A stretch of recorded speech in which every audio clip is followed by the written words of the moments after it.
Consistency hurts because it's ripping your old identity apart.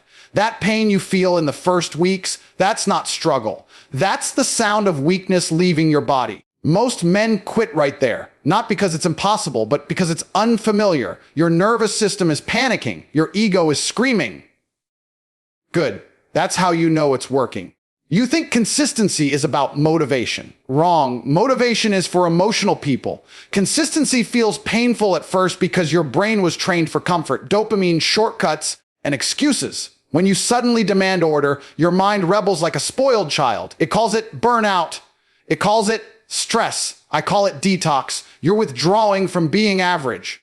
Let me tell you the truth nobody wants to say out loud. Consistency feels painful because it's a foreign language to weak men. You're not fluent yet. You stutter. You hesitate. You feel stupid doing the same hard thing every day with no applause. That's not a flaw. That's the initiation. If it felt easy, everyone would be dominant, and they're not. This is where most men misunderstand what's happening. When you first become consistent, you're speaking in tongues, not religious nonsense. Power language. Your old self doesn't understand it. Your habits don't recognize it. Your environment rejects it. You're operating on a higher frequency while your body is still wired for laziness. That internal friction is translation in progress. Consistency is you commanding your system to obey a new ruler. At first, the system resists. Muscles ache. Mind complains. Time feels heavier. That's not pain. That's restructuring. You're rewiring identity. Identity shifts are violent. They are not gentle. Anyone selling you easy discipline is lying to you because they've never built anything real. Every day of consistency is you telling the world, and more importantly, yourself, who's in control now, not mood, not comfort, not distraction, you. And when you do that long enough, the pain disappears. Not because the work gets easier, but because your identity catches up. The language becomes natural. You stop translating, you start commanding. This is dominance.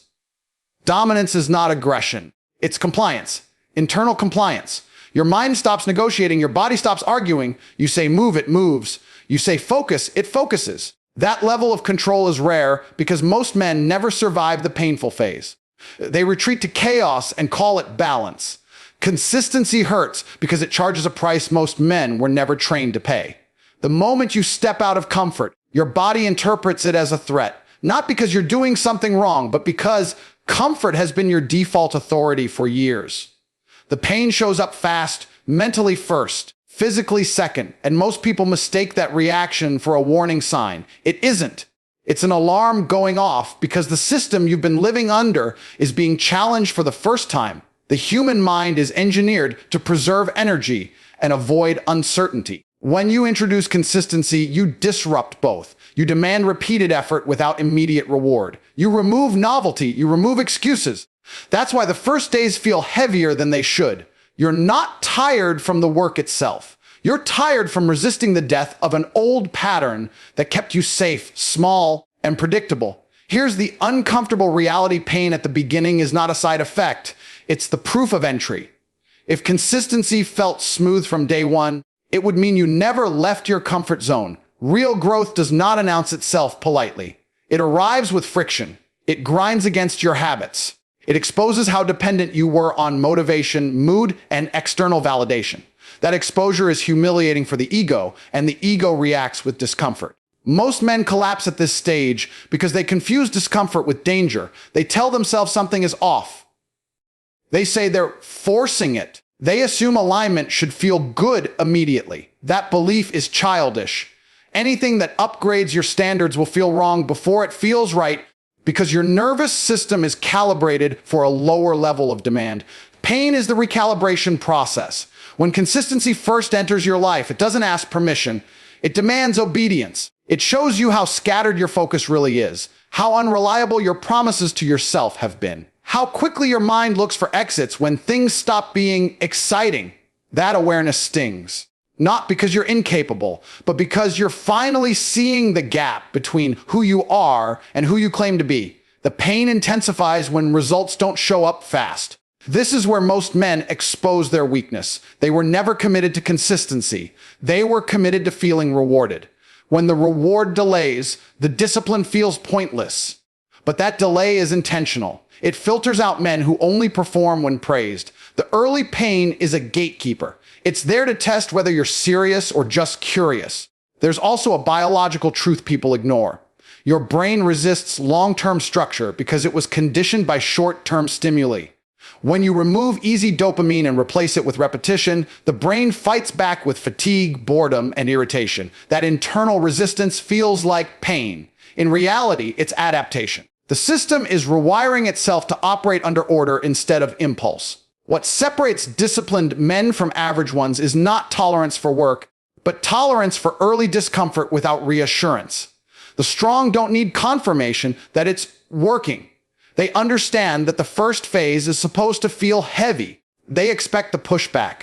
They don't negotiate with it. They move anyway. Pain at the beginning is the cost of access to a different standard of life. It's the toll booth that filters out men who want outcomes without transformation.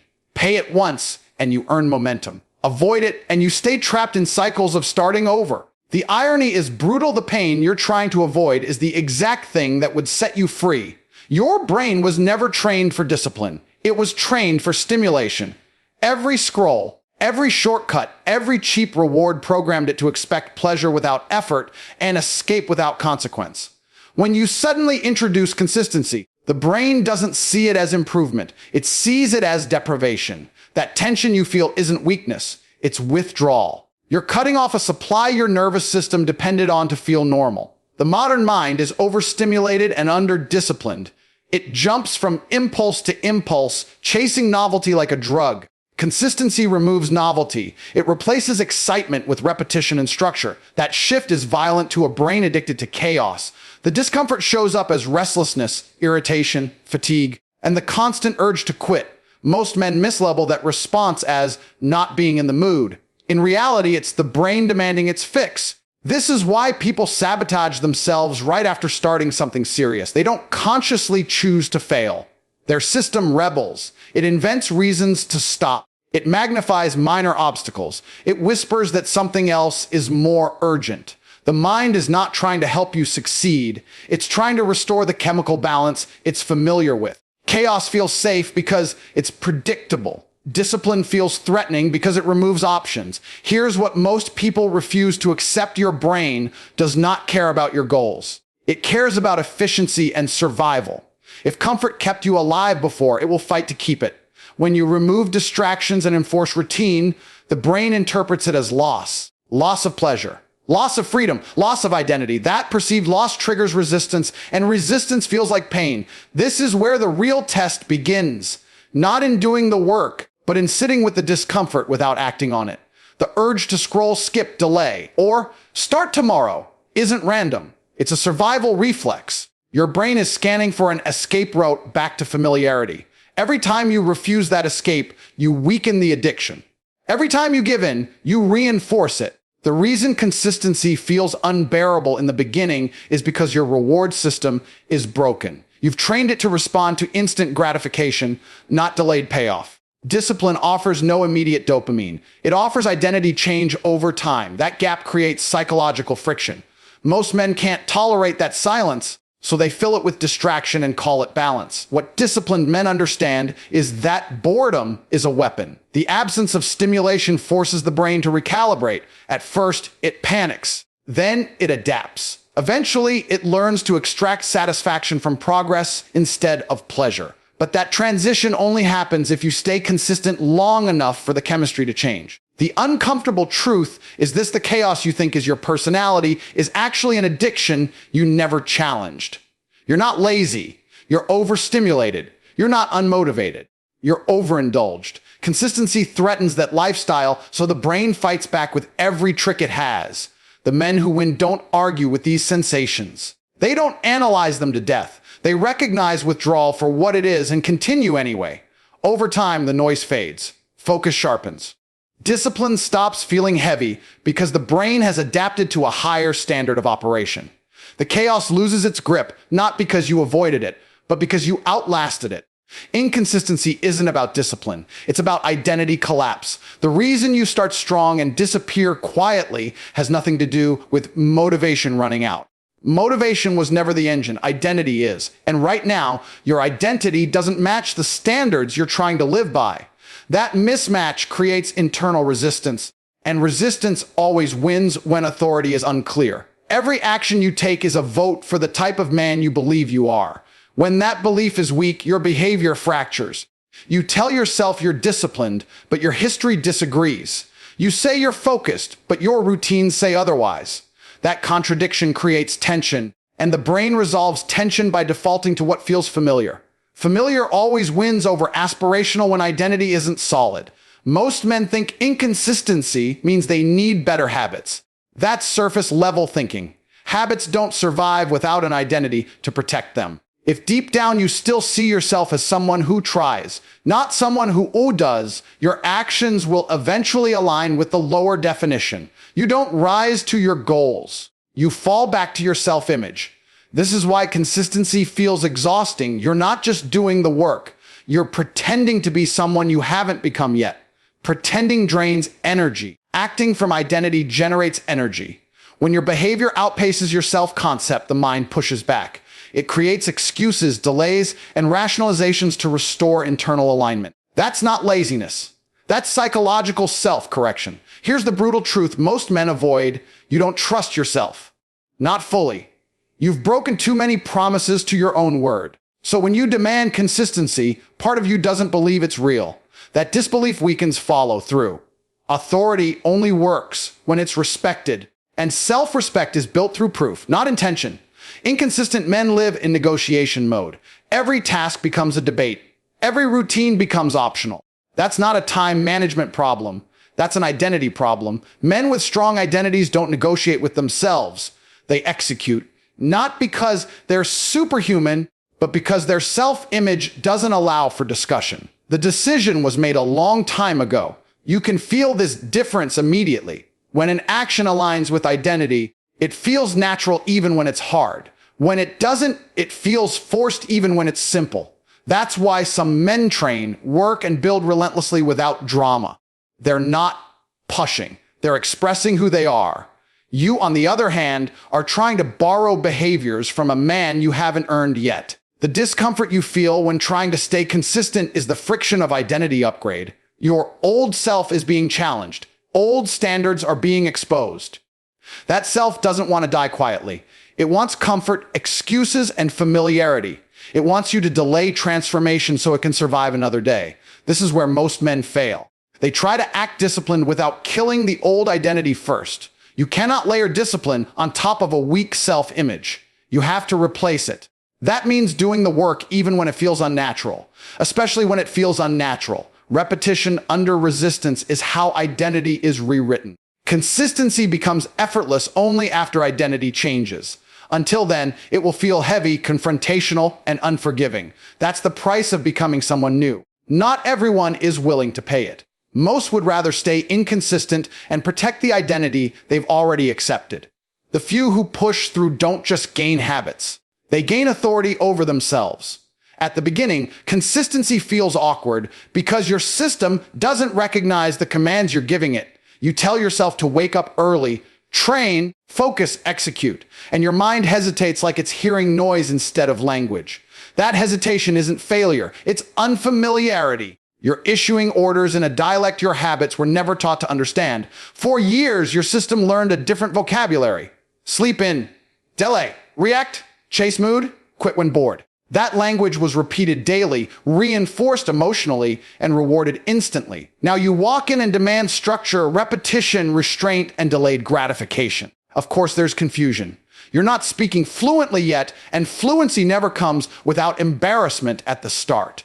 This is where most men panic. They interpret resistance as proof they're not built for discipline. They assume if it doesn't feel natural, it must be wrong. That assumption is weak. Anything new feels unnatural before it becomes instinct. No one expects mastery the first time they speak a new language, yet men expect immediate alignment when they change how they live. That expectation is arrogance disguised as self-doubt. Early consistency feels clumsy because your body, mind, and nervous system are still translating. You say, train. The body asks, why? You say, focus. The mind looks for distraction. You say, repeat. The ego demands novelty. This internal lag creates frustration. Not because the command is wrong, but because the system hasn't caught up to the authority issuing it. Translation takes repetition. One command doesn't change anything. 10 don't either. But repetition under pressure forces adaptation. Slowly, the pauses shorten. The resistance weakens. The excuses lose vocabulary. What once felt forced starts to feel expected. That shift doesn't happen overnight, and it doesn't announce itself. It happens quietly, after enough days of compliance that the system stops questioning. Men fail here because they personalize the friction. They think something is wrong with them. In reality, something is changing. The discomfort is the learning curve. The hesitation is the system recalibrating. The frustration is the gap between command and execution closing inch by inch. Quit during this phase, and you lock yourself into beginner status permanently. What separates men who become disciplined from men who stay inconsistent is not intensity, but tolerance for feeling incompetent while staying consistent anyway. Most egos can't handle that.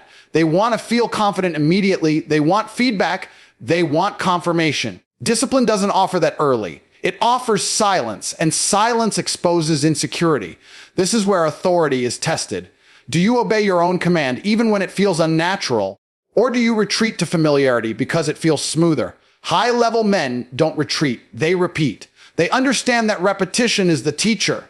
The system doesn't need motivation. It needs exposure. Over and over, same action, same standard, same expectation. Eventually, something shifts. The command no longer feels foreign. You wake up and act without debate. You train without drama. You work without negotiation. Not because you forced yourself harder, but because the language became internal. The system learned what obedience feels like. Translation ended. Execution began. Most men never reach this stage because they confuse early resistance with incompatibility. They say, this isn't me. Instead of understanding that, this isn't me yet. That single distinction determines whether consistency becomes a permanent trait or a failed experiment. If consistency feels strange right now, that's not a signal to stop. It's evidence you've stepped outside your old operating system. Stay there long enough and the unfamiliar becomes normal. What once required effort becomes default. And once that happens, inconsistency feels just as uncomfortable as discipline once did. Control does not begin in the outside world. That's the illusion weak men chase. They want power over money, people, outcomes, and status while having zero authority over their own impulses. That imbalance is why they stay frustrated. If you can't command your own behavior on a daily basis, you are not dominant, you're pretending. And reality always exposes pretenders. Every man likes to believe he's in control until routine proves otherwise. Missed workouts, delayed work, broken promises to yourself. Not because life was impossible, but because your internal system refused to comply. That's the real battlefield. External dominance is just the visible result of internal order. Without that order, everything you touch eventually slips. Internal control is uncomfortable because it removes excuses. You can no longer blame circumstances when the command is simple and the execution is yours alone. Wake up, do the work, repeat. When you fail to do that, it forces a confrontation with the truth. You are not as disciplined as you thought. That realization stings, which is why most men avoid structure altogether. Chaos protects the ego. Here's what most people misunderstand about dominance. It's not aggression, it's obedience. Your own obedience to your standards. A man who can't follow his own rules will never enforce rules on the world. He'll fold under pressure, negotiate with weakness, and rationalize failure. That's not strength. That's internal anarchy. Consistency is how you establish internal law. It tells your mind and body that commands are not suggestions. When you say you'll train, you train. When you say you'll work, you work. No debate, no emotional vote. At first, the system resists because it's used to democracy. Mood gets a say. Comfort gets a vote. Distraction gets influence. Consistency removes all of that. It installs a hierarchy, and you're at the top. This is why consistency feels heavy. You're not just building habits. You're overthrowing a weak internal government. Old patterns fight back. Laziness disguises itself as logic. Fear pretends to be caution. The mind looks for loopholes. That resistance is proof that authority is being challenged. Strong men don't retreat from that tension. They press into it. External success amplifies whatever internal structure exists. If your internal world is chaotic, success will magnify chaos. Money will increase distraction. Power will increase recklessness.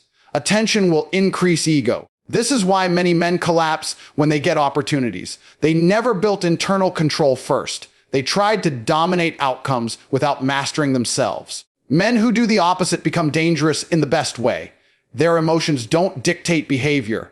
Their energy doesn't leak into nonsense. They move with precision because their internal system is aligned. They don't need to hype themselves up. They don't need constant stimulation. They execute because execution is who they are. Consistency is the daily reinforcement of that identity. It's the proof that you are in command, not reacting, not negotiating, not drifting. Over time, that control compounds, focus sharpens, decisions become faster. Confidence becomes quiet and unshakable, not because life got easier, but because internal resistance disappeared. The world respects men who are internally ordered, not consciously, but instinctively. Their presence carries weight. Their words land harder. Their actions create momentum. That presence doesn't come from motivation or inspiration. It comes from years of enforcing discipline when no one was watching. If you want dominance in any form, financial, physical, social, you earn it by winning the invisible battles first. Miss those battles and nothing else matters. Win them consistently and everything else eventually aligns behind you. Most men don't fail because the path is too hard. They fail because they quit at the exact moment the transformation is about to lock in. There is a dangerous phase in every discipline cycle where effort is high and feedback is silent. No praise, no visible results, no emotional payoff. This phase feels pointless to men who measure progress by feelings. But this is where the real shift is quietly forming. Early consistency is thankless. You show up, repeat the work, and nothing seems to change. The mirror looks the same. The numbers barely move. The confidence doesn't spike. This is where impatience exposes weakness. Men convince themselves it's not working, when in reality it's just not finished yet. They mistake incomplete progress for failure and walk away right before momentum would have taken over. The system doesn't reward effort immediately because it's testing commitment. Anyone can be disciplined when results are obvious. Very few can remain consistent when discipline feels invisible. That invisible phase is not wasted time. It's identity formation happening below the surface. The mind is observing. The nervous system is adjusting. The standards are being rewritten quietly without applause. This is why quitting feels so tempting right before the shift. The old self senses it's losing control. It throws doubt into your thoughts. It amplifies fatigue. It reminds you of comfort. It offers relief if you just stop. That voice isn't logic, it's survival. The old identity is fighting extinction, and it fights hardest when it's weakest. Men who quit here often say they'll come back later. They won't. Every time you walk away at this stage, you train your brain to associate discomfort with retreat. That association becomes automatic. Over time, quitting becomes your default response to pressure, not because you're incapable, but because you practice the wrong behavior at the most critical moment. What disciplined men understand is that the hardest days are not obstacles. They are signals. Signals that adaptation is almost complete. Signals that resistance is about to collapse. Signals that execution is about to become natural instead of forced. These days feel heavier because the system is under maximum tension. Pressure peaks right before structural change. This is where patience becomes power. Not passive waiting, but controlled persistence. You keep showing up with the same standards even when motivation is dead. You stop looking for reassurance. You stop measuring progress emotionally. You let time do its work. This calm endurance is what separates men who build lasting discipline from men who flirt with it. Once the shift happens, consistency stops feeling like effort. It becomes expectation. You feel uncomfortable when you don't train. Restlessness appears when you skip work. Order replaces chaos. That transition feels subtle, but it changes everything. The pain you struggled with early disappears because it's no longer resistance. It's alignment. Most men never experience this because they exit too soon. They leave discipline at the door of permanence. They stay stuck in cycles of starting and stopping, always close but never through. The few who endure the silent phase don't just gain habits.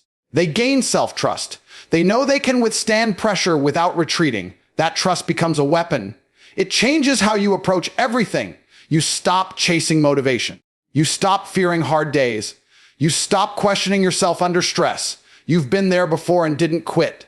That memory becomes permanent leverage over your own mind. The difference between men who remain average and men who become consistent is measured in days they chose not to quit when quitting felt reasonable.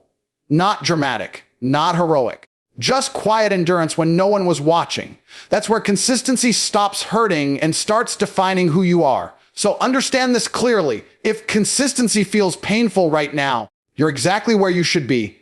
That pain is proof you're no longer speaking the language of losers. Stay there. Don't retreat. Don't explain yourself. Translate weakness into discipline until your entire system obeys without question. That's when you stop trying to be powerful and simply are.